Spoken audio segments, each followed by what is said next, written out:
Les premiers signes sont non spécifiques. Le fait d'être essoufflé annonce déjà, notamment à certains efforts, annonce déjà une BPCO évoluée.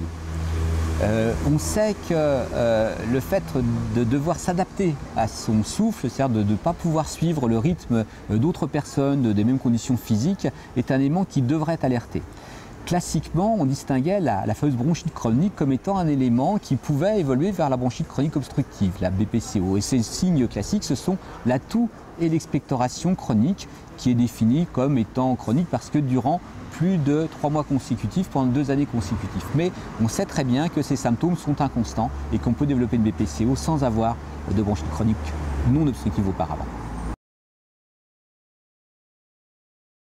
Il suffit de faire ce qu'on appelle les épreuves fonctionnelles respiratoires, ça reste le standard qui va mesurer le débit respiratoire, éventuellement les volumes mobilisables. Mais auparavant, d'autres techniques plus simples encore peuvent être utilisées par le médecin généraliste qui va utiliser des petits spiromètres qui mesurent le souffle d'une façon moins complète, mais d'une façon déjà importante, car va permettre de repérer des patients qui ont une obstruction débutante.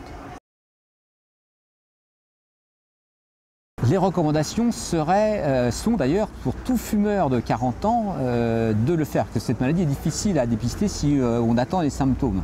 La mesure du souffle, ça peut prendre que 5 minutes, encore faut-il les consacrer à ça, et je crois qu'il faudrait qu'on ait dans nos recommandations et dans l'entraide entre médecins généralistes et spécialistes peut-être un peu plus de cohérence, et donc de ne pas hésiter de la part du patient à réclamer auprès de son médecin la mesure de son souffle.